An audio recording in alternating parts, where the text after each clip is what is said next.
والله ما طلعت شمس ولا غربت إلا وأنت في قلبي. الحمد لله وكفى وسلام على عباده الذين اصطفى.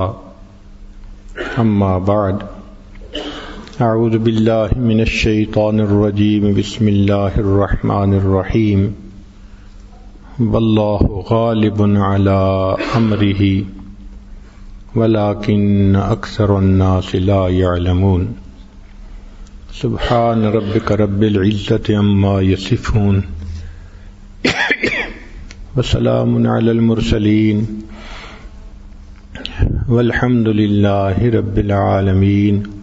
اللهم صل على سيدنا محمد وعلى آل سيدنا محمد وبارك وسلم. اللهم صل على سيدنا محمد وعلى آل سيدنا محمد وبارك وسلم. اللهم صل على سيدنا محمد وعلى آل سيدنا محمد وبارك وسلم. اللہ رب العزت نے اس کائنات کو اپنی قدرت کاملہ سے پیدا فرمایا، اور یہ کائنات کا نظام اللہ رب العزت کے حکم سے چل رہا ہے. اللہ تعالیٰ جو چاہتے ہیں وہ ہوتا ہے. ما شاء اللہ کان وما لم یشاء لم یکن، اور جو نہیں چاہتے وہ نہیں ہوتا. تو مرضی اللہ رب العزت ہی کی پوری ہوتی ہے. یہ طے شدہ بات ہے کہ ہمیشہ مرضی اللہ رب العزت ہی کی پوری ہو کر رہتی ہے. اس کی مثالیں سن لیجئے. سیدنا آدم علیہ السلام چاہتے تھے کہ ہمیشہ ہمیشہ جنت میں رہیں، اور اسی شوق میں انہوں نے پتہ کھا لیا تھا، اور اللہ تعالیٰ چاہتے تھے کہ ان کو دنیا میں بھیجیں. نتیجہ کیا نکلا؟ مرضی پوری ہوئی اللہ رب العزت کی. حضرت نوح علیہ السلام کا بیٹا آنکھوں کے سامنے ہے، پانی بڑھ رہا ہے. وہ چاہتے ہیں کہ بیٹا ان کے ساتھ کشتی پہ سوار ہو جائے، اور کہہ بھی رہے ہیں یا بنی ارکم معنا، مگر اللہ تعالیٰ نہیں چاہتے. تو بالآخر آنکھوں کے سامنے بیٹا پانی کے اندر ڈوب ہوا. تو مرضی کس کی پوری ہوئی؟ اللہ رب العزت کی پوری. سیدنا ابراہیم علیہ السلام نے اپنے بیٹے اسماعیل علیہ السلام کو اللہ کے نام پہ قربان کرنے کے لیے لٹا لیا، چھری کو بھی تیز کر لیا. اب ابراہیم علیہ السلام چاہتے ہیں کہ میں بیٹے کو ذبح کروں، چھری بھی چلاتے ہیں، مگر اللہ تعالیٰ نہیں چاہتے. تو مرضی کس کی پوری ہوئی؟ اللہ کی مرضی پوری ہوئی. ایک موقع پر اللہ کے پیارے حبیب صلی اللہ علیہ وسلم نے فیصلہ کر لیا کہ چونکہ منہ سے ایک خاص قسم کی مہک آتی ہے، میں شہد استعمال نہیں کروں گا.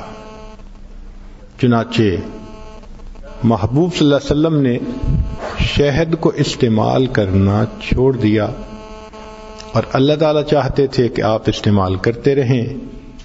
بالآخر مرضی کس کی پوری ہوئی؟ اللہ رب العزت کی.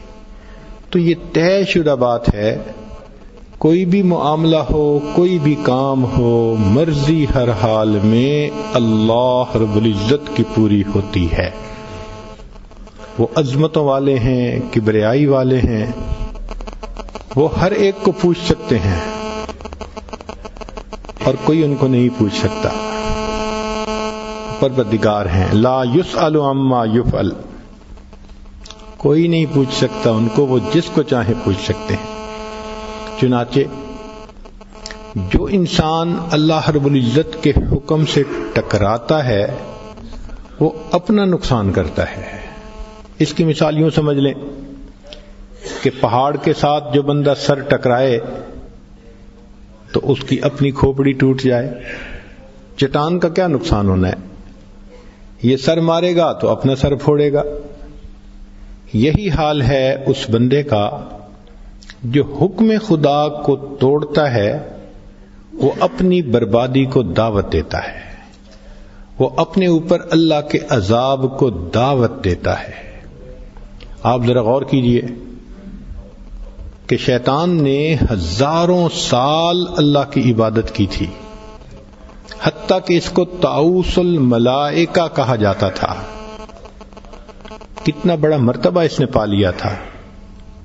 رب کریم کی طرف سے حکم ہوا اسجدوا لآدم، آدم علیہ السلام کو سجدہ کرو۔ سب فرشتوں نے سجدہ کیا مگر شیطان نے سجدہ نہ کیا، ابا واستکبر وکان من الکافرین۔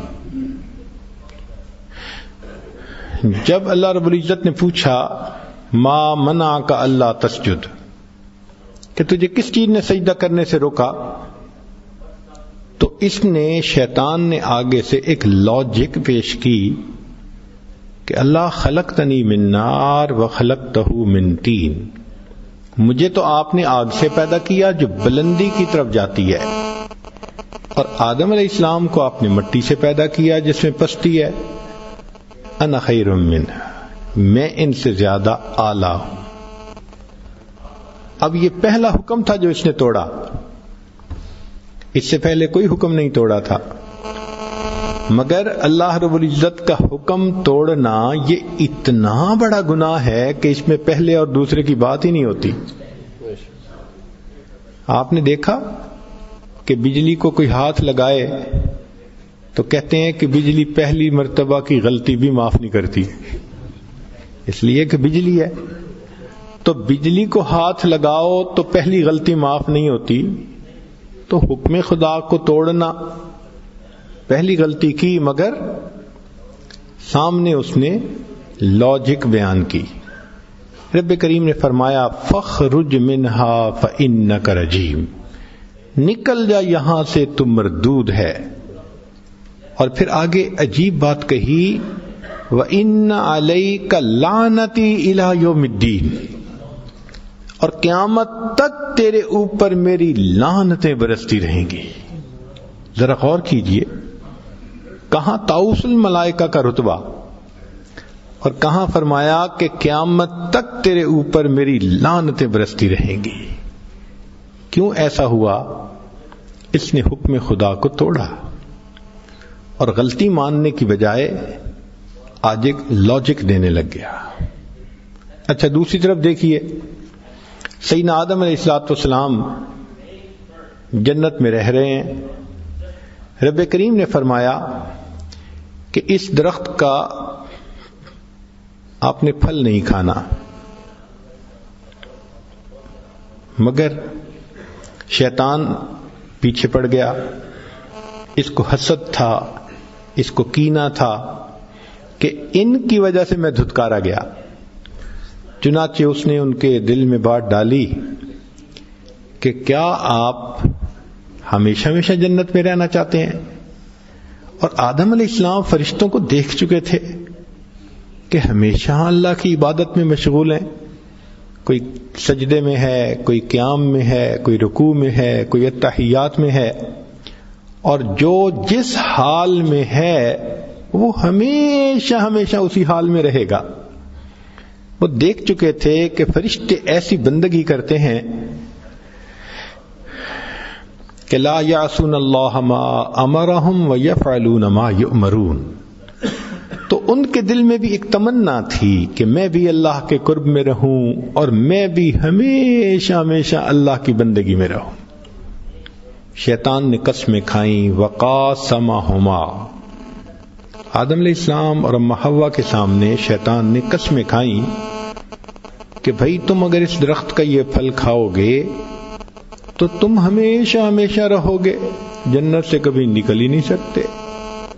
اب ایک ایسی تمنا تھی کہ جو تمنا تو اچھی تھی، مگر اس وقت یہ بات ذہن میں نہ رہی کہ مجھے تو منع کیا گیا ہے، چنانچہ پتہ کھا لیا۔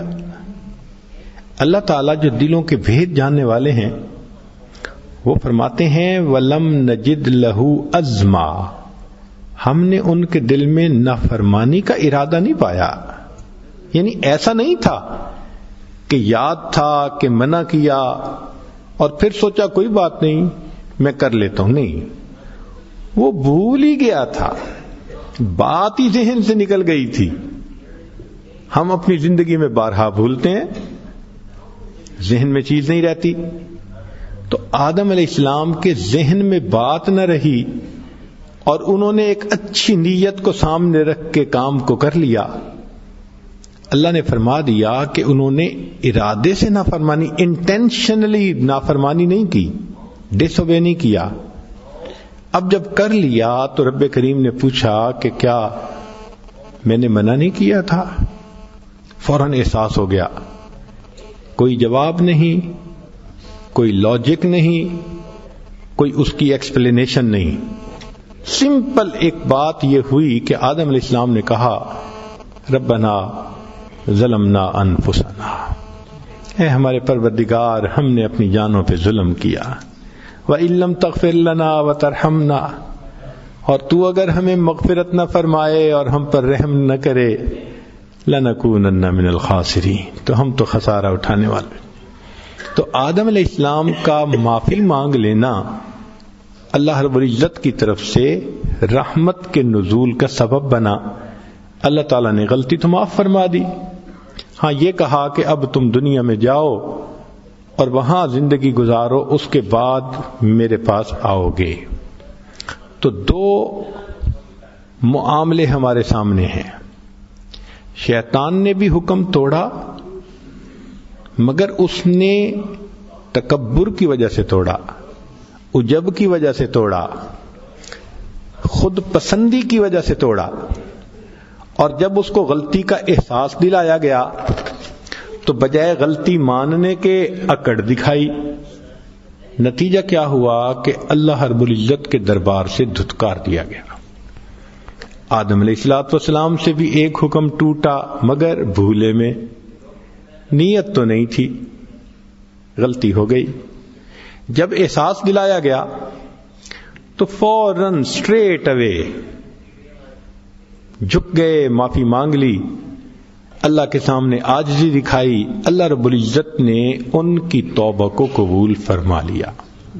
اب یہاں سے دو عمل جاری ہوئے کہ دنیا میں جو انسان اللہ کے احکام کو توڑیں گے ہلکا سمجھتے ہوئے، معمولی سمجھتے ہوئے، بات ہی کوئی نہیں، کیا فرق پڑتا ہے جی کیا ہو گیا، ان وجوہات کو ذہن میں رکھ کے اگر حکم خدا کو توڑیں گے تو وہ شیطان کے طریقے پہ چلنے والے ہوں گے، اور اگر غلطی کا ان کو احساس دلایا جائے تو وہ پھر نہ مانے۔ کچھ لوگ ہوتے ہیں نا، مزاج ہوتا ہے میں نہ مانوں، چنانچہ ان کو بتاؤ آگے سے نہیں مانتے۔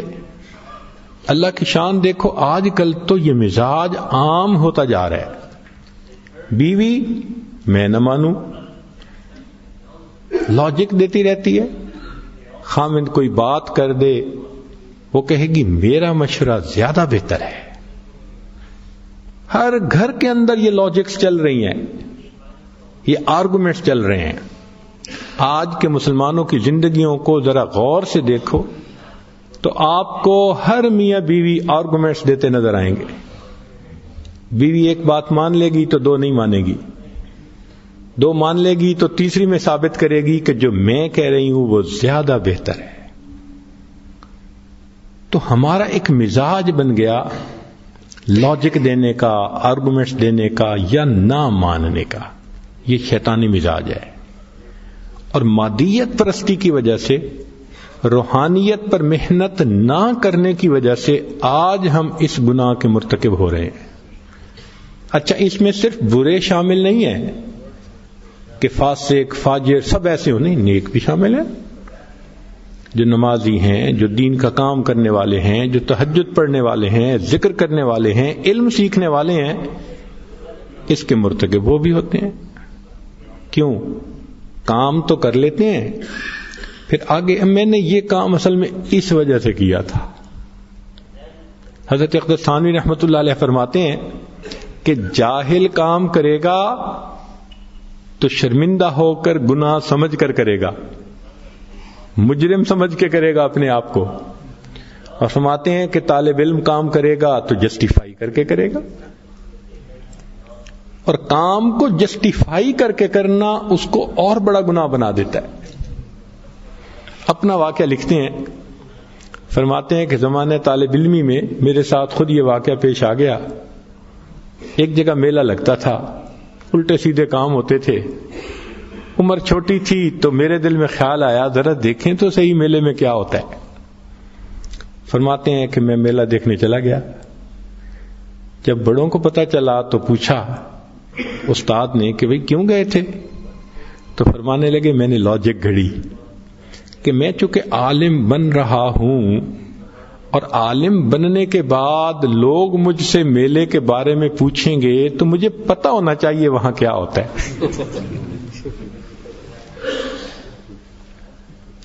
تو طالب علم اگر کام کرے گا تو شیطان اس کو لاجکس دلوائے گا، اور یہ بہت خطرناک بات ہے.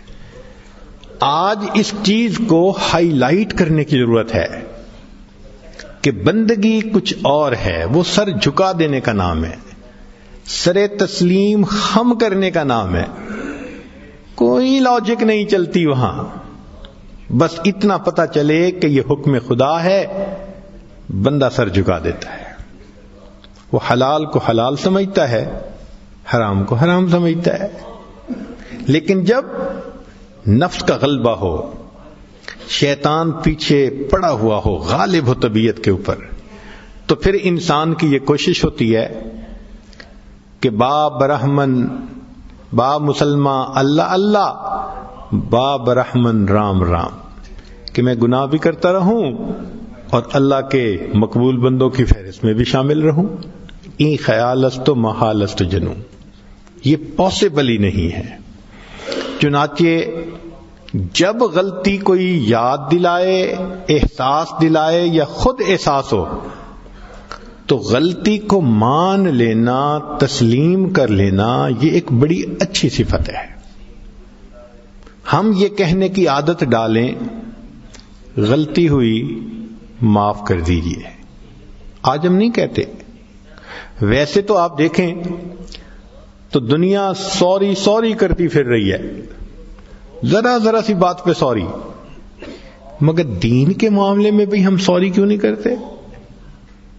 یعنی مخلوق سے تو چھوٹی چھوٹی باتوں پہ ہم سوری کہنے کی عادت بنا لیتے ہیں، تو اللہ تعالیٰ سے سوری کہنے کی عادت کیوں نہیں بناتے؟ اللہ تعالیٰ کے سامنے سوری کرنا، اسی کو تو توبہ کہتے ہیں، اسی کو تو استغفار کہتے ہیں، اسی کو ندامت کہتے ہیں. تو آج یہ عادت ہمارے اندر سے نکلتی جا رہی ہے. چنانچہ نبی علیہ الصلوۃ والسلام نے صحابہ کا مزاج ماننے والا بنایا تھا. شروع سے مزاج ہی ایسا بنایا. فرمایا اسمعوا واطیعوا، سنو اور مانو. اتنا ماننے کی عادت تھی کہ ایک صحابی رضی اللہ تعالیٰ عنہ مسجد میں داخل ہو رہے ہیں، ایک پاؤں اندر رکھتے ہیں تو نبی علیہ السلام کے پاس جو صحابہ تھے، آپ صلی اللہ علیہ وسلم نے ان کو فرمایا اجلسو، بیٹھ جاؤ. اور ان کے کانوں میں آواز پڑی، وہیں بیٹھ گئے. ایک پاؤں مسجد کے اندر دروازے کے اور ایک پاؤں دروازے سے باہر، وہیں بیٹھ گئے. کسی نے دیکھا اس حال میں، اس نے پوچھا کہ آپ اس طرح کیوں بیٹھے ہیں؟ فرمانے لگے ایک قدم مسجد کے اندر رکھا تھا کہ محبوب صلی اللہ علیہ وسلم کی آواز کان میں پڑی، اجلسو، بیٹھ جاؤ. اب تسلیم کے سوا چارہ نہیں تھا، میں وہیں پر بیٹھ گیا. ایسا مزاج بنا دیا تھا نبی علیہ الصلوۃ والسلام نے کہ بھئی جب بتا دیا گیا یہ حکم خدا ہے، یہ سنت مصطفیٰ ہے، تو بس آگے چوں چراں کا کیا مطلب؟ یہ جو چوں چراں کی عادت ہے یہ شیطانی صفت ہوتی ہے، یہ شیطانی معاملہ ہوتا ہے. آج کل تو ہم نے دیکھا کہ عمل کرنے کی نیت نہیں ہوتی، اور اگر کہہ دو نا کہ جی شریعت نے پردے کا حکم دیا، وہ جی پردہ تو نظر کا ہوتا ہے، بھئی پردہ نظر کا ہوتا ہے، پھر تمہیں کپڑے پہننے کی ضرورت ہی کیا ہے؟ جب نظر کا ہی پردہ بنا لیا تو پھر باقی بھی کیوں پہنے ہوئے ہیں؟ اور جی چہرے کا پردہ تو نہیں ہے. بجائے اس کے کہ مسئلے کو سمجھیں اور اس پر عمل کریں، اپنی لاجک پیش کرنی شروع کرتے. اور جی شریعت نے ایسا کیوں کہا ہے؟ بھئی ایک نوکر ہو اور بادشاہ کے حکم پر وہ آگے سے کوسچن کرے کہ بادشاہ نے ایسا کیوں کہا، اس کا کیا حشر ہوگا؟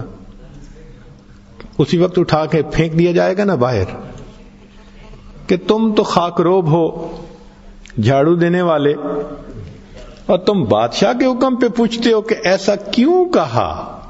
ہمارا حال وہی ہے ہماری حیثیت خاک روب جیسی، اور حکم خدا کو سن کے کہتے ہیں شریعت نے ایسا کیوں کہا. جی آخر جی اس میں کیا لاجک ہے؟ بھائی اس طرح اگر ہم اپنی طبیعت کو بنا لیں گے تو ہم سیدھا جہنم جائیں گے. یہ شیطانی راستہ ہے اور اس کے اوپر انسان اللہ کے دربار سے مردود ہوتا ہے. ہمیں ماننے کی صفت اپنانی ہے، سننا اور ماننا. مشائخ نے فرمایا کہ سننا اور ماننا اس کے 4 درجات ہیں. سننے کی توفیق بھی اللہ جس کو چاہتے ہیں دے دیتے ہیں. وَلَوْ عَلِمَ اللَّهُ فِيهِمْ خَيْرًا لَأَسْمَعَهُمْ، اگر اللہ ان میں خیر دیکھتے سننے کی توفیق عطا کر دیتے. تو 4 درجات ہیں. سب سے پہلا کہ نہ بات کو سننا اور نہ بات کو سمجھنا، یہ کافرین کا معاملہ ہوتا ہے، مشرکین کا معاملہ ہوتا ہے. نہ وہ بات کو سنتے ہیں اور نہ ہی وہ بات کو سمجھتے ہیں. ایک ہوتا ہے کہ سنتے تو ہیں سمجھتے نہیں ہیں، یہ منافقین کا معاملہ ہوتا ہے. سنتے تو ہیں مگر سمجھتے نہیں ہیں، تو یہ منافقین کا معاملہ. بعض اوقات انسان سنتا بھی ہے سمجھتا بھی ہے مگر اندر کی خباثت کی وجہ سے عمل نہیں کر پاتا، یہ فاسقین کا معاملہ ہوتا ہے. اور انسان سنے بھی صحیح سمجھے بھی صحیح عمل بھی کرے، یہ مومنین کا معاملہ ہوتا ہے.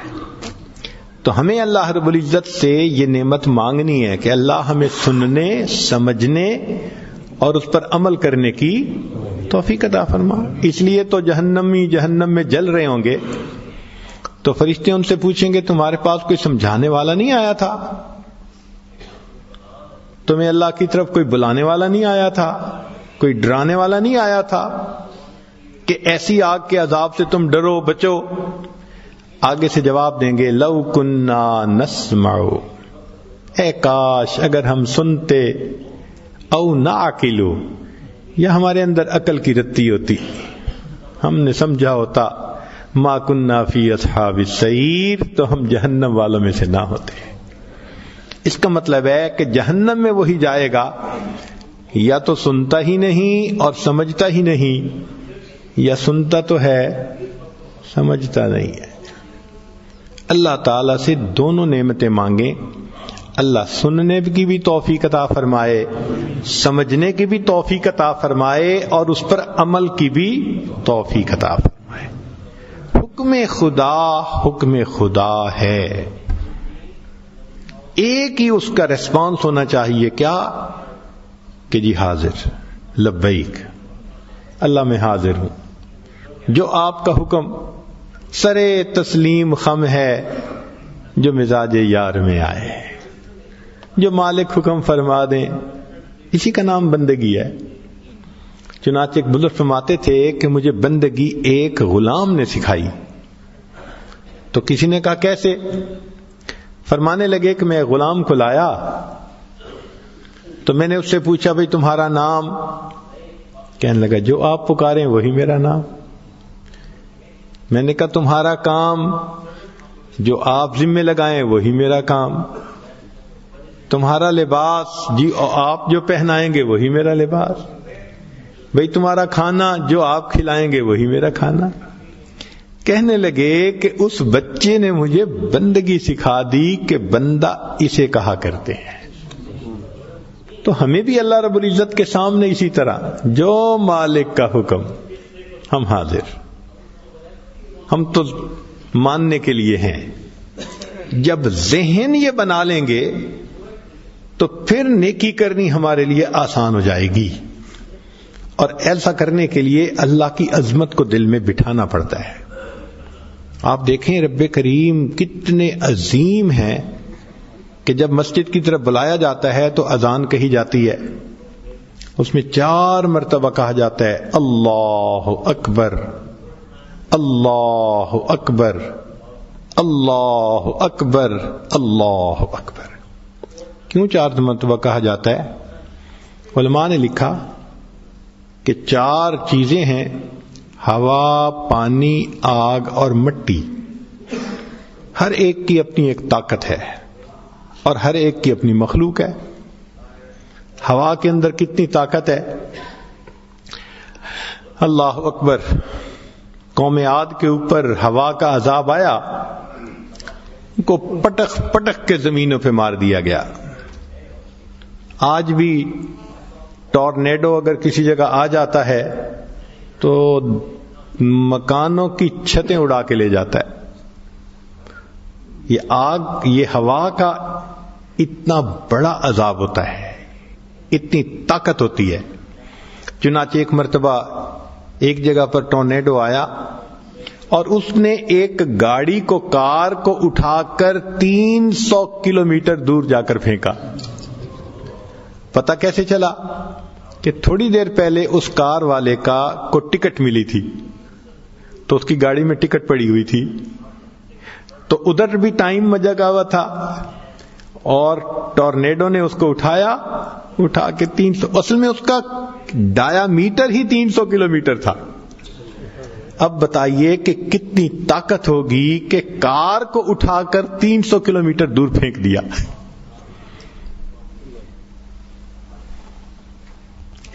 پانی کے اندر بھی طاقت ہے۔ پانی کی طاقت کو سمجھنے کے لیے تو سونامی کا نام ہی کافی ہے۔ آپ کو اندازہ ہوگا کتنے ملکوں کا نقصان ہوا، اور جانوں کا نقصان ہوا، اور مال کا نقصان ہوا۔ ہوا کے اندر طاقت، پانی کے اندر طاقت، اسی طرح آگ کے اندر بھی طاقت ہے۔ بعض ملکوں میں جب آگ لگتی ہے، ایک سال ان کو بجھانے کی کوشش ہوتی رہتی ہے، آگ نہیں بجھتی۔ ہم ایک مرتبہ رشیا کا سفر کر رہے تھے تو ایک جگہ ہم نے ایک آگ کا شعلہ دیکھا جو ممکن ہے 4 سے 5 فرلانگ اونچا ہوگا، اتنا اونچا، آگ ہی آگ۔ تو ساتھی نے کہا کہ جی یہاں اصل میں تیل کا کنواں تھا، جب اس کو کھودا گیا تو اس میں گیس تھی پہلے، تو غلطی سے اس میں آگ لگ گئی۔ اب وہ اتنی تیز رفتاری سے اس کا اخراج ہو رہا ہے کہ آگ اب بجھتی ہی نہیں۔ اس کو کئی سال گزر چکے ہیں، حتیٰ کہ ملک نے دوسرے ملکوں کو آفر کی کہ جو اس آگ کو بجھائے گا نکلنے والے تیل میں 50% اس کا شیئر رکھا جائے گا، اور دنیا کے آگ بجھانے والے سب لوگوں نے اپنی ہمتیں لگا لیں، آج تک اس آگ کو کوئی نہیں بجھا سکا۔ آگ کی اپنی ایک طاقت ہوتی ہے، مٹی کی بھی ایک طاقت ہوتی ہے۔ آپ دیکھو کبھی ارتھ کو ایک آئے تو حال کیا ہوتا ہے، یا اللہ۔ ہمیں ایک مرتبہ 1993 میں کیلیفورنیا کا سفر کرنے کا موقع ملا۔ اس وقت وہاں پر ایک زلزلہ آیا تھا جس نے پلوں کو اس طرح اٹھا کے پھینکا تھا جیسے بچہ کینڈی کھا کر باقی چیز کو پھینک دیتا ہے۔ ملٹی سٹوریڈ بلڈنگ زمین کے اوپر۔ ہم نے زمین کے اندر گہری دراڑ پڑی ہوئی خود دیکھی تو وہاں سے گزرتے ہوئے ہم نے بورڈ کے اوپر دیکھا لکھا ہوا تھا اوہ گاڈ، بڑا سارا. پھر دوسری جگہ لکھا ہوا تھا اوہ گاڈ. تو میں نے اپنے ساتھی سے پوچھا بھئی یہ لفظ کیوں لکھا ہوا ہے؟ اس نے کہا کہ جی یہاں زمین کا وہ ایریا جس میں دراڑ پڑ چکی ہے اسی کے اوپر سارے سنگر رہتے ہیں، گیز رہتے ہیں، اور سب جتنے الٹے شیطانی کام ہیں وہ اسی علاقے میں ہیں. اور اب فور کاسٹ یہ ہے کہ ایک اور زلزلہ آئے گا، اس کا نام رکھا گیا ہے بگ ون. اگر وہ بگ ون آ گیا تو یہ زمین کا ٹکڑا پورا ہی سمندر میں چلا جائے گا. لوگوں نے پادریوں کی طرف رجوع کیا تو انہوں نے کہا خدا کو یاد کرو. اب خدا کو یاد کرنے کے لیے موٹی یعنی بڑی بڑی جگہوں پر واضح طور پر لکھا گیا اوہ گاڈ، تاکہ اللہ یاد آ جائے. اللہ اکبر کبیرہ. تو ہوا کی طاقت اپنی، پانی کی اپنی، آگ کی اپنی، مٹی کی اپنی. تو جب اذان میں 4 مرتبہ اللہ اکبر کہا جاتا ہے تو یہ دعوت دی جاتی ہے کہ او بندو آؤ اس پروردگار کی طرف جس کی طاقت پانی کی طاقت سے بھی زیادہ، ہوا کی طاقت سے بھی زیادہ، آگ کی طاقت سے بھی زیادہ اور مٹی کی طاقت سے بھی زیادہ تمہیں وہ پروردگار اپنی طرف بلا رہا ہے. تو اللہ رب العزت کی عظمت کو اپنے سامنے بٹھائیں، پھر ان کے حکموں پہ چلنا آسان ہوگا. سیدنا صدیق اکبر عنہ نے اللہ کی عظمت کو عجیب انداز سے بیان کیا. سبحان من لم یجعل لخلقہ سبیلا الا بالعجز عن معرفتہ. پاک ہے وہ ذات جس نے اپنے تک پہنچنے کے لیے عجز کے سوا کوئی دوسرا راستہ ہی نہیں بنایا. کیسی اللہ کی عظمت سامنے آتی ہے کہ پاک ہے وہ ذات جس نے اپنے تک پہنچنے کے لیے عجز کے سوا کوئی دوسرا راستہ ہی نہیں بنایا. اور سیدنا علی کرم اللہ وجہہ بھی ایک عجیب بات فرماتے تھے کہ اللہ میرے لیے یہی عزت کافی ہے کہ تو میرا پروردگار ہے. میرے لیے یہی عزت کافی ہے کہ تو میرا پروردگار ہے، اور میرے لیے یہی فخر کافی ہے کہ میں تیرا بندہ ہوں. تو ہم اللہ کے بندے ہیں، ہمارے لیے اس سے بڑی عزت افزائی اور کیا ہو سکتی ہے. نبی علیہ السلام نے ارشاد فرمایا ان اللہ جعل العزت والوقار لمن تابع امری، کہ جو میری اتباع کرے گا اللہ رب العزت اس کو عزت اور وقار سے نوازے گا. وجعل الذل والصغار لمن خالف امری، اور جو میرے حکم کی نافرمانی کرے گا اللہ تعالیٰ اس کو ذلت اور اس کو رسوائی عطا فرمائیں گے. اب یہ طے شدہ بات ہے کہ جو بندہ شریعت کے اوپر چلے گا عزتیں پائے گا، جو شریعت سے ٹکرائے گا وہ دنیا میں ہی ذلیل ہو جائے گا. ہم اس کی مثالیں دیکھتے پھرتے ہیں خود اپنی آنکھوں سے. اگر ماضی بعید میں دیکھنا ہے تو فرعون کی مثال دیکھ لیجئے. بہت اسٹیبلشڈ حکومت تھی اس کی، بڑا ناز تھا اسے اپنے آپ پاشی کے نظام پر. قوم کو خطاب کرتے ہوئے کہتے یا قوم الیس لی ملک مصر وہذہ الانہار تجری من تحتی. دیکھا کتنا مان تھا اس کو.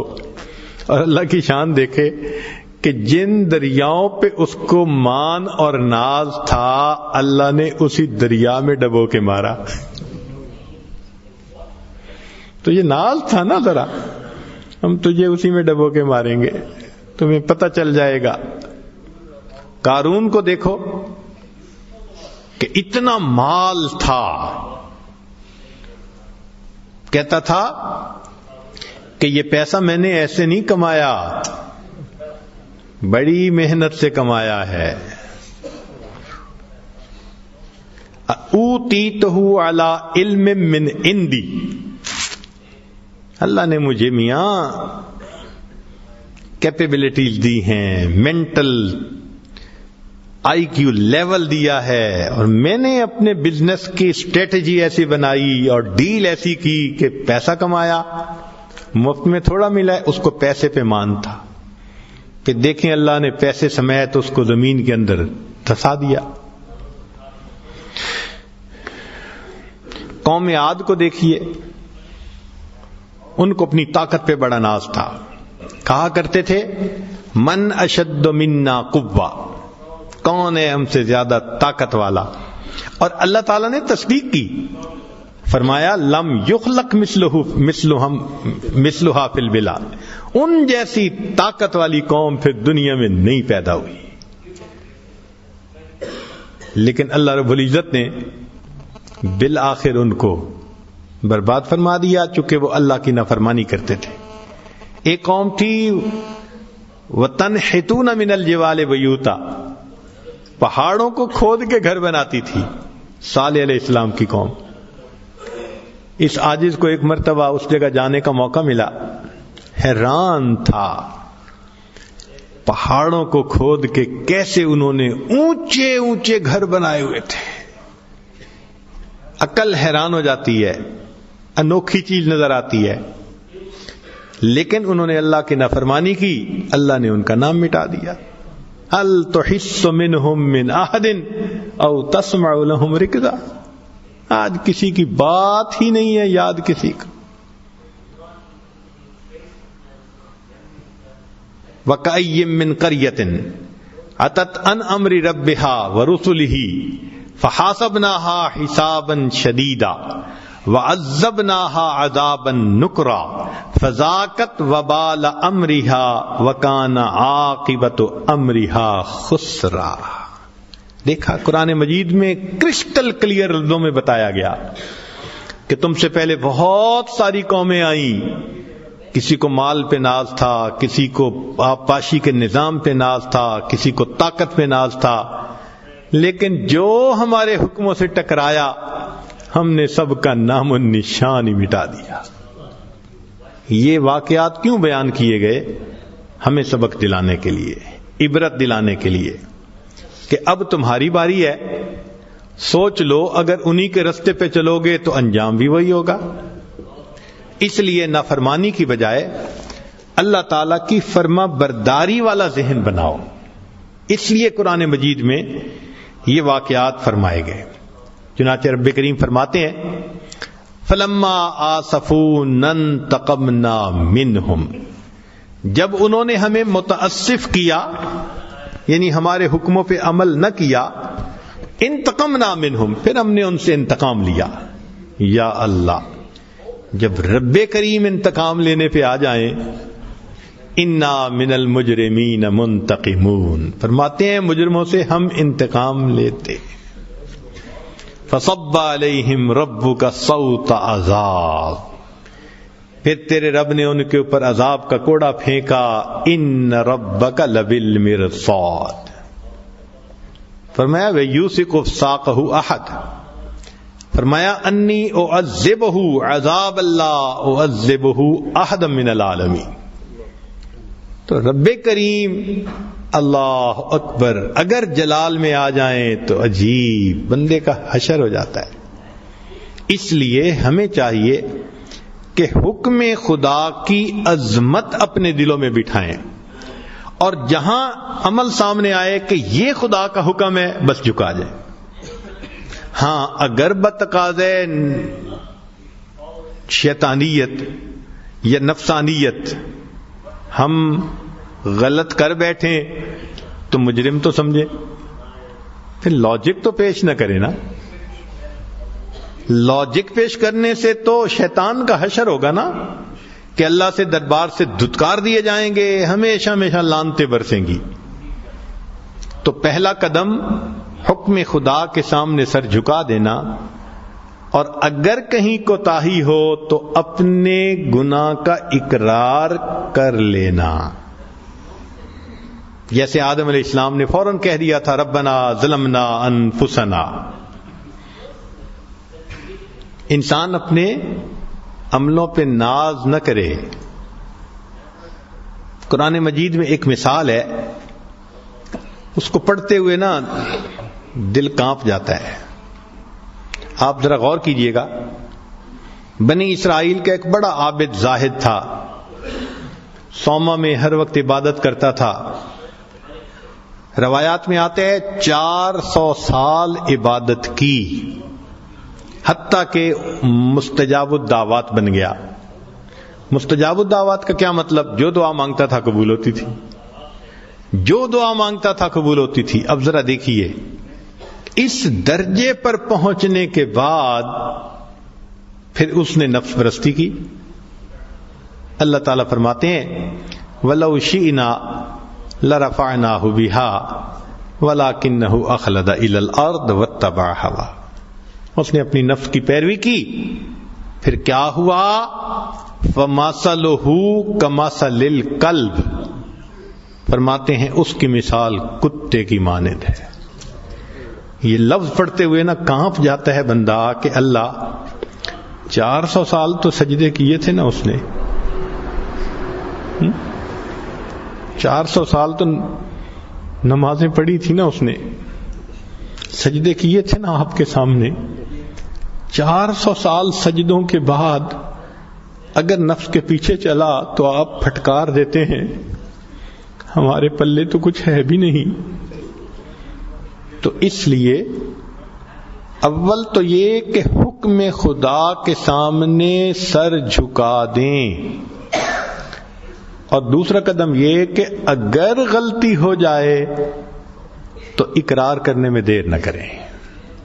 جس نے غلطی کو اقرار کرنے کی بجائے آگے کٹ حجتی کی، یہ ایسے کیوں ہے، یہ ویسے کیوں ہے، یہ یوں ہوتا تو کیسا تھا، اس نے اپنے لیے بربادی کا دروازہ کھول لیا.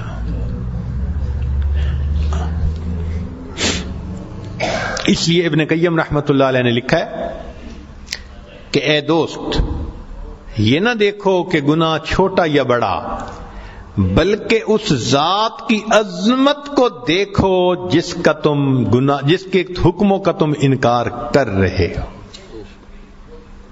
جس کی نافرمانی کر رہے ہو اس کی عظمت کو دیکھو. اب دیکھیں نا، کوئی یہ تو نہیں کہہ سکتا جی میں نے بادشاہ کے ساتھ تھوڑی سی بدتمیزی کی. سننے والا کہے گا بھئی بادشاہ کی بدتمیزی تو تھوڑی بھی تھوڑی نہیں ہوتی، بدتمیزی تو بدتمیزی ہے. تو انسان یہ کہ جی میں نے اللہ کا حکم تھوڑا سا توڑا، نہیں. عظمت خدا کو سامنے اگر رکھیں گے تو پھر انسان گناہوں سے ہمیشہ دور رہے گا. اللہ تعالیٰ قرآن مجید میں سے فرماتے ہیں تلک حدود اللہ فلا تقربوها، یہ اللہ کی حدود ہیں، ان کے قریب بھی مت جانا. فرماتے ہیں وَيُحَذِّرُكُمُ اللَّهُ نَفْسَهُ، اللہ تعالیٰ تمہیں اپنے آپ سے ڈراتا ہے. تو ایک اصول بنا لیں کہ شریعت کے حکم کے سامنے عقل کو استعمال مت کریں. آج عقل کا زمانہ ہے اور نفس ایسا انسان کا خبیث ہوتا ہے کہ سیدھا سیدھا غلطی ماننے کی بجائے کاؤنٹر کوسچن. چنانچہ آج یونیورسٹیوں کے پڑھے لکھے نوجوانوں کے اندر مرض عام ہوتی جا رہی ہے. آپ ان کو کہیں نا جی کہ بھئی آپ نے یہ کام کیوں نہیں کیا، وہ جی شریعت کے اس حکم میں آخر کیا لاجک ہے. یہ چیز نقصان دہ ہے. اس لیے آج اس عنوان کے اوپر بات کرنی ضروری سمجھی گئی کہ ہم تسلیم کرنے والا مزاج اپنا بنائیں. بس حکم خدا ہے، بات ختم. ہمارا کام ہے بندگی کرنا، جھک جانا. لوگ دفتر چلاتے ہیں نا تو دفتر چلانے کے لیے اصول بنا دیتے ہیں کہ یہاں پالیٹکس نہ ہو، کوئی لیگ پولنگ نہ ہو، کوئی فلاں نہ ہو. چنانچہ ایک دفتر میں ہم نے ایک سائن لگا ہوا دیکھا تو اس میں انہوں نے 2 رول لکھے ہوئے تھے. اس میں انہوں نے 2 رول لکھے ہوئے تھے. لکھا ہوا تھا roll number 1 boss is always right. Roll number 1, boss is always right. اور نیچے لکھا ہوا تھا roll number 2, if boss is wrong see roll number 1.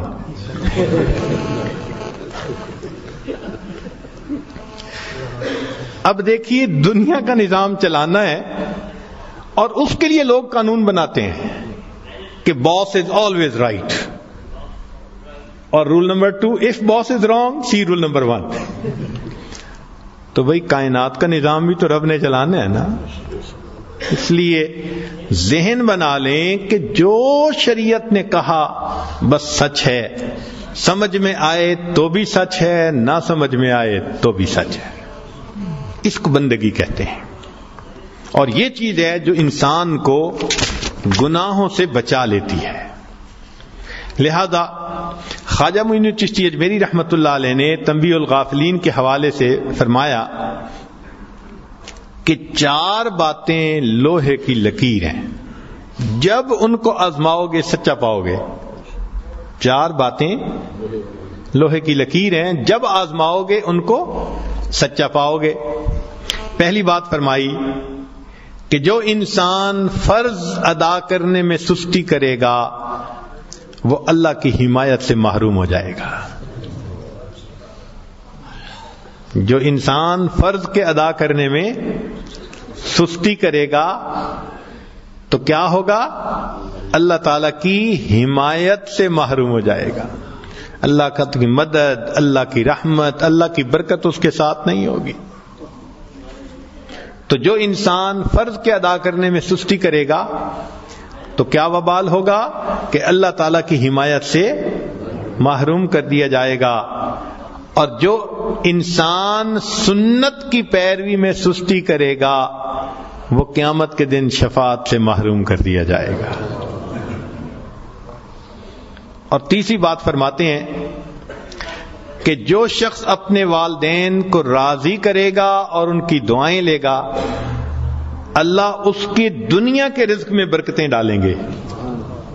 جو ماں باپ کی دعائیں لے گا اور ان کو خوش کرے گا تو اللہ تعالیٰ دنیا کے رزق میں برکتیں ڈالیں گے. اور جو انسان اپنے شیخ کو راضی کرے گا اللہ اس کو ایمان پر موت عطا فرمائے گا. یہ 4 باتیں وہ فرماتے ہیں لوہے کی لکیر ہیں. تو ہمیں اللہ رب العزت کے حکم کے سامنے جھکنا سیکھنا ہے. اپنے آپ کو یہ سبق بار بار یاد دلانا ہے. بندگی کس کو کہتے ہیں؟ مولانا روم رحمت اللہ علیہ نے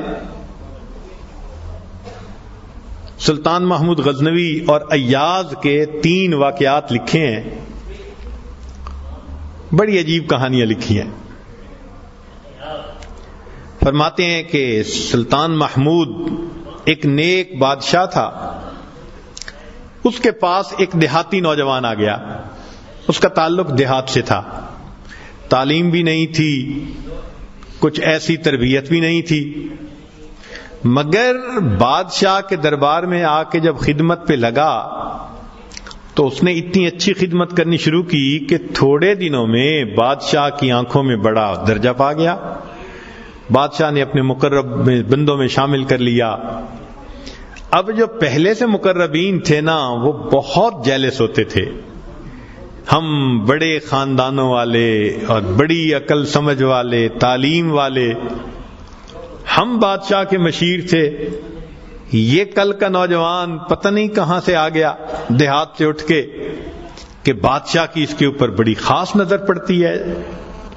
چنانچہ انہوں نے پروگرام بنایا کہ ہم بادشاہ سے موقع ملنے پہ بات کریں گے. انہوں نے بات کی کہ بادشاہ سلامت, جو محبت کی نظر اس کی طرف اٹھتی ہے وہ ہمارے اوپر نہیں اٹھتی. حسب میں ہم اچھے, نسب میں ہم اچھے, مال میں ہم اچھے, عقل میں ہم اچھے, لیکن محبت کی نظر اس کو جو مل گئی وہ ہمیں نہیں مل رہی. تو بادشاہ نے کہا کہ اچھا میں کسی موقع پہ اس کا جواب دوں گا. اب بادشاہ نے کیا کیا کہ ایک پھل منگوایا جو بہت کڑوا تھا. کئی پھل بہت کڑوے ہوتے ہیں, کھائے بھی نہیں جاتے. تو انٹینشنلی اس نے ایسا پھل منگوایا جو بہت بٹر ٹیسٹ رکھتا تھا. کاشیں بنوائیں اور کاشیں ان سب لوگوں میں تقسیم کر دیں جو اعتراض کرنے والے تھے, اور ایاز بھی وہیں بیٹھا تھا. تو جس جس کو وہ کاش ملی اس نے منہ میں ڈالا, تھو تھو. بادشاہ سلامت بڑا, بہت کڑوا, توبہ توبہ, بہت کڑوا. سب نے اپنے منہ سے وہ پھل نکال دیا اور کہا کہ بادشاہ سلامت یہ بہت کڑوا ہے. تو بادشاہ نے جب ایاز کو دیکھا تو وہ مزے سے کھا رہا تھا. تو بادشاہ نے اس سے پوچھا کہ ایاز یہ کاش میٹھی ہے جو اتنے مزے سے کھا رہے ہو؟ اس نے کہا بادشاہ سلامت ہے تو کڑوی, کھاتے کیوں جا رہے ہو؟ اس نے کہا بادشاہ سلامت میرے دل میں یہ بات آئی کہ جس بادشاہ کے ہاتھوں سے میں زندگی بھر میٹھی چیزیں لے کے کھاتا رہا, اگر آج مجھے کڑوی بھی مل گئی تو میں اس کو واپس کیسے کروں؟ عمر بھر میٹھی چیزیں لے کے کھاتا رہا, آج کڑوی بھی مل گئی تو واپس کیسے کروں؟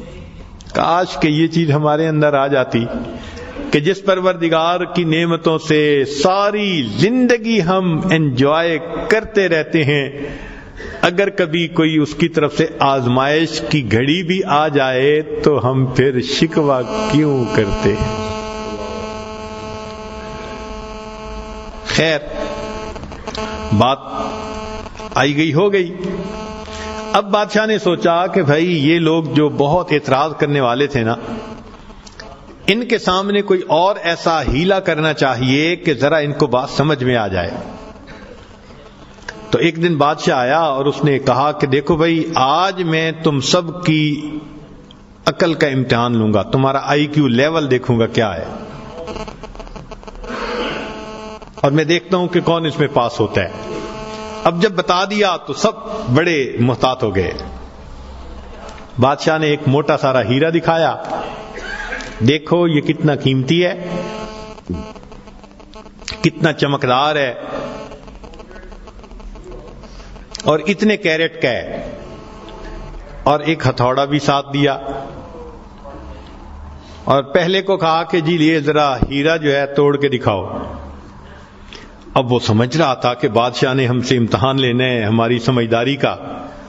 تو اس نے کہا بادشاہ سلامت یہ ہیرا تو بہت قیمتی ہے, اتنے کیرٹ کا, اور بالکل بے عیب ہے, کوئی فلاں نہیں, فلاں لیس ہے, لہذا اس کو تو نہیں توڑنا چاہیے. بادشاہ مسکرایا, کہنے لگا ہاں بہت اچھا. تو وہ سمجھا کہ بھائی میں نے بادشاہ کو کنونس کر دیا, چنانچہ دوسرے کو دیا, اس نے بھی اسی قسم کی لاجک, تیسرے کو دیا, اس نے بھی لاجک. جتنے اعتراض کرنے والے تھے سب کو ہیرا ہتھوڑا دیتے رہے, وہ یہی لاجک دیتے رہے اور معذرت کرتے رہے, حتیٰ کہ بادشاہ نے وہ ہیرا ایاز کے ہاتھ میں پکڑایا. جب ایاز کو کہا ایاز اسے توڑو, ایاز نے اس کو نیچے فرش پہ رکھا, دے کے مارا ہتھوڑا اور اس کے ٹکڑے ٹکڑے کر دیے. اب جب اتنے قیمتی ہیرے کے ٹکڑے ہو گئے تو وہ تو سارے خوش ہو گئے, آج اس کا گنوار پن کھلا, اس کی جہالت کھلی, بے وقوف, کیا پتا اس کو یہ کتنی قیمتی چیز تھی. تو وہ ایکسپیکٹ کرنے لگے کہ آج تو بادشاہ اس کو دھکا دے دے گا دربار سے. تو جب ہیرے کے ٹکڑے ہو گئے تو بادشاہ نے اس کی طرف دیکھ کے کہا ایاز تو نے ہیرے کے ٹکڑے کر دیے, اتنے قیمتی ہیرے کے؟ تو ایاز نے آگے سے سمپل سا آنسر دیا کہ بادشاہ سلامت آپ نے مجھے حکم دیا تھا ہیرے کو توڑ دو. اب میرے سامنے دو آپشن تھیں, یا تو اتنے قیمتی ہیرے کو توڑ دیتا, یا پھر میں انکار کرتا تو آپ کے حکم کو توڑ دیتا. میری نظر میں آپ کا حکم ایسے سینکڑوں ہیروں سے زیادہ قیمتی تھا, لہذا اس کو کم قیمت سمجھتے ہوئے میں نے آپ کے حکم کو نہیں توڑا, میں نے ہیرے کو توڑ دیا ہے. تو بھئی جتنا ایاز کے دل میں بادشاہ کے حکم کا احترام تھا, کاش ہم بندوں کے دل میں پروردگار کے حکم کا ایسا احترام آ جاتا. ہم خواہشوں کو توڑ دیں، تمناؤں کو توڑ دیں، اپنی امیدوں کو توڑ دیں، ہم کبھی بھی حکم خدا کو نہ توڑیں. تیسرا واقعہ لکھا کہ ایک دن ایک معترض جو تھا وہ آیا اور اس نے کہا کہ بادشاہ سلامت، یہ جو آپ کا زیادہ ہے نا چہیتا ایاز، ہمیں لگتا ہے کہ یہ خزانے سے چیزیں چراتا ہے، ہمیں تو شک ہے. بادشاہ نے پوچھا کیسے ہے؟ اس نے کہا جی ایک جگہ کلوزٹ بنائی ہوئی ہے اس نے، اور یہ صبح و شام اس کلوزٹ کا دروازہ کھولتا ہے اور دیکھتا رہتا ہے اور تالا لگا کے چابی اپنے پاس رکھتا ہے، چابی کسی کے ہاتھ میں نہیں دیتا. تو بادشاہ سلامت ہمیں تو پکا شک ہے کہ آپ کے خزانے سے اس نے قیمتی چیزیں چرا کے رکھی ہیں اور یہ صبح و شام دیکھتا ہے ان کو. بادشاہ نے اسی وقت ایاز کو بلوا لیا، لوگوں کے سامنے پوچھا ایاز تمہاری کوئی کلوزٹ ہے ایسی؟ جی. تالا لگا کے رکھتے ہو؟ جی. صبح شام کھول کے دیکھتے بھی ہو؟ جی. لاؤ چابی اس کی. ایاز نے چابی نکال کے دے دی. بادشاہ نے ایک آدمی کو بھیجا کہ جاؤ اور کلوزٹ میں جو کچھ پڑا ہے سب اٹھا کے یہ کہ لے کے آؤ. اب جب وہ گیا تو ایاز تو مطمئن کھڑا رہا، مگر معترضین بڑے خوش ہوئے، آج پکڑا گیا، آج سمجھ لگے گی بادشاہ کو یہ کیسا بددیانت انسان. تھوڑی دیر گزری تو جو گیا تھا وہ تالا کھول کے کیا دیکھتا ہے کہ اس میں ایک پرانا سا لباس ہے اور ایک پرانا سا جوتا رکھا ہوا اور کچھ بھی نہیں. بڑا حیران ہوا، اس کو یہ صبح بھی دیکھتا ہے شام بھی دیکھتا ہے. وہ اس کو لے کے بادشاہ کے پاس آیا. بادشاہ سلامت کلوزٹ میں یہ دو چیزیں تھیں. بادشاہ نے کہا ایاز بس یہی کچھ تھا؟ جی یہی تھا. ایاز یہ تو اتنی قیمتی نہیں کہ تم ان کو تالے میں رکھو اور صبح شام اس کو جا جا کے دیکھو. ایاز نے کہا کہ بادشاہ سلامت میرے لیے قیمتی ہیں. پوچھا کیوں؟ کہ بادشاہ سلامت جب میں پہلی مرتبہ آپ کی خدمت میں حاضر ہوا تھا، میں دیہاتی سا لڑکا تھا، یہ تہبند باندھی تھی، یہ کرتا پہنا تھا، یہ جوتا پہنا ہوا تھا. میں نے اس کو اپنے لیے پریزرو کر کے رکھ لیا. اب روز صبح اور شام میں دروازہ کھولتا ہوں، اپنے نفس کو مخاطب کر کے کہتا ہوں ایاز بادشاہ کے احسانات کو مت بھولنا، تمہیں جو اس نے رتبہ دیا تمہاری اوقات تو یہ تھی، تمہاری اوقات یہ تھی. میں صبح بھی اپنے آپ کو یاد دلاتا ہوں، میں شام بھی اپنے آپ کو یاد دلاتا. مولانا لکھتے ہیں کاش کہ یہ صفت اللہ ہمیں بھی عطا فرماتا، ہم بھی اپنے ابتدا کو دیکھتے، کیا حال تھا، کیا ہماری اوقات تھی، اور آج اللہ نے اپنی رحمتوں سے، نعمتوں سے، برکتوں سے کس طرح ہمیں مالا مال کر دیا. ہم بھی اپنی بنیاد کو یاد رکھتے، یاد رکھتے تو پھر یہ میں نہ آتی، یہ ہمارے اندر عجب نہ آتا، خود پسندی نہ آتی، ہم اللہ کے احسان مند ہو کے زندگی گزارتے. تو اگر ایک دنیا کا غلام اپنے مالک کے حکم کو اتنا قیمتی سمجھتا ہے تو ہم تو اللہ کے ویسے ہی بندے ہیں، غلام سے بھی ایک درجہ نیچے. ہم تو اللہ کی ملک ہیں، مخلوق ہیں اس کی. لہذا ہمیں چاہیے کہ اللہ رب العزت کے حکم کی عظمت کو سامنے رکھیں، ہمیشہ خیال رکھیں کہ حکم خدا کبھی بھی ٹوٹنے نہ پائے. اللہ اکبر.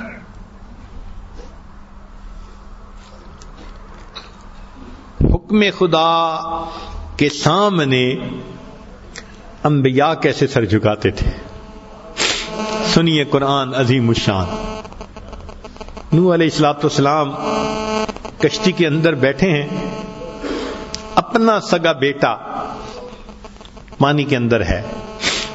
آج ہم اتنے گناہگار اور خطا کار ہیں، اپنے بیٹے کو ہم اگر فسق و فجور میں دیکھیں تو ہمارا دل کتنا دکھتا ہے، کتنا ہم اللہ سے رو کے مانگتے ہیں اللہ بیٹے کو سیدھا کر دے، نیک بنا دے، رستے پہ لے آ.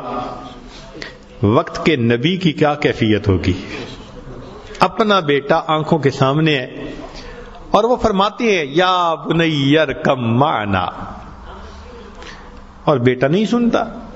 آگے سے کہتا ہے کہ نہیں میں چوٹی پہ چڑھ جاؤں گا، یعصمنی من الماء.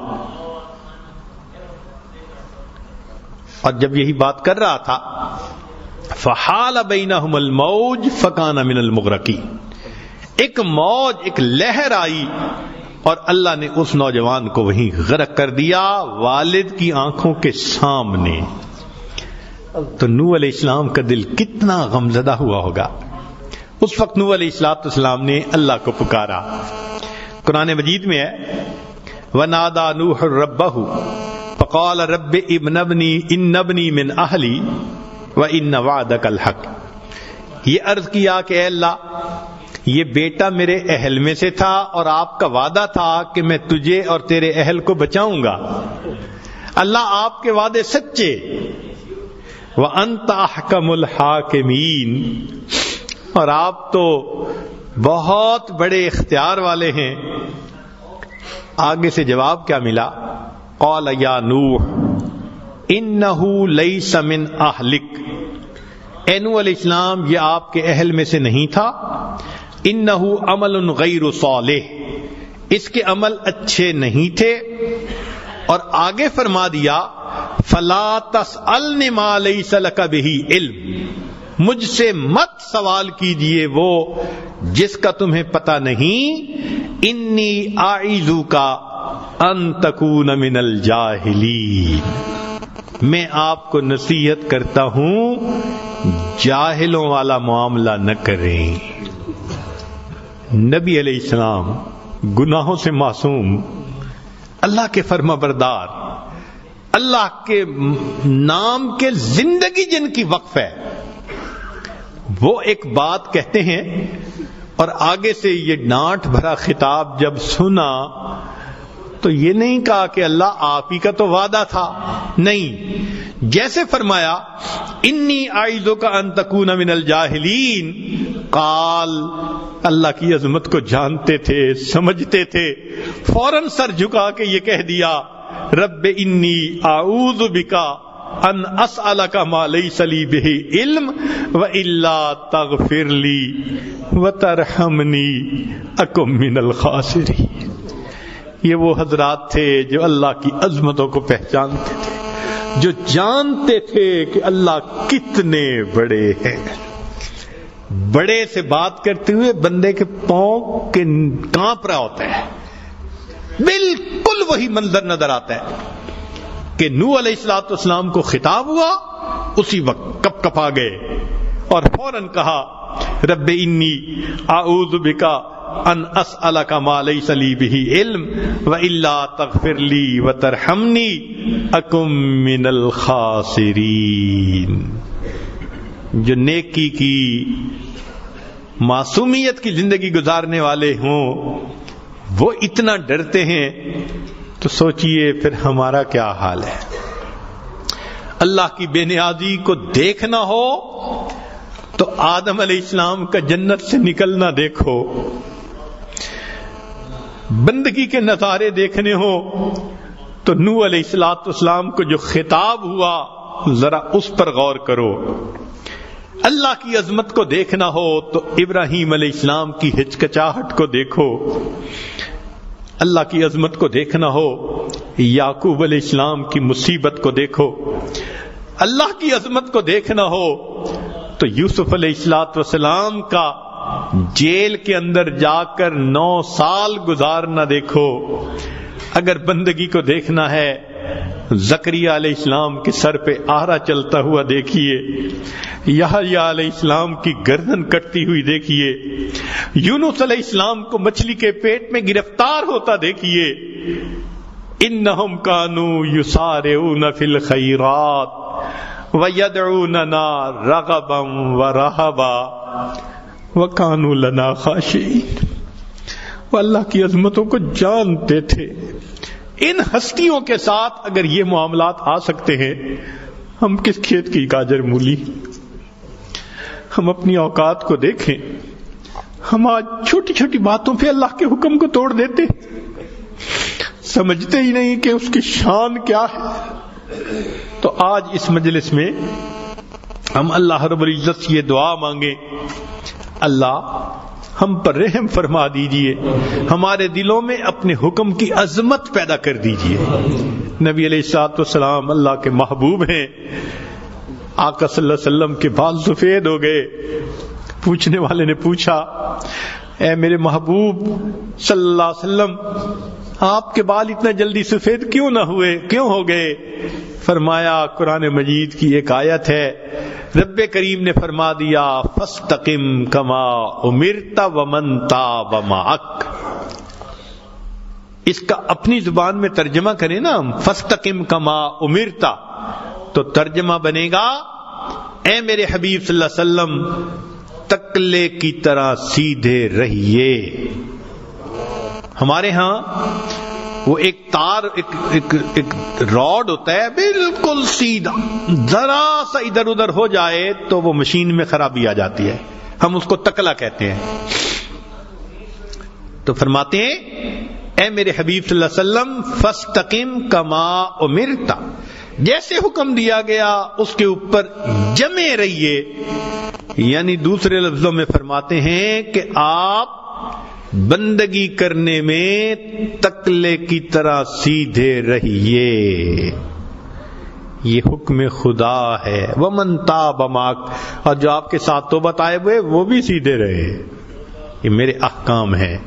نبی علیہ السلام فرماتے ہیں شیبتنی سورۃ ہود، مجھے ہود اور اس جیسی اور صورتوں نے بوڑھا کر دیا۔ محبوب اللہ کی عظمت کو جانتے تھے۔ قرآن مجید کی آیتیں پڑھتے ہیں نا تو انسان کے اندر سے ناز اور نخرے کی جڑیں کاٹ کے رکھ دیتے ہیں۔ کون علم پہ ناز کرے گا؟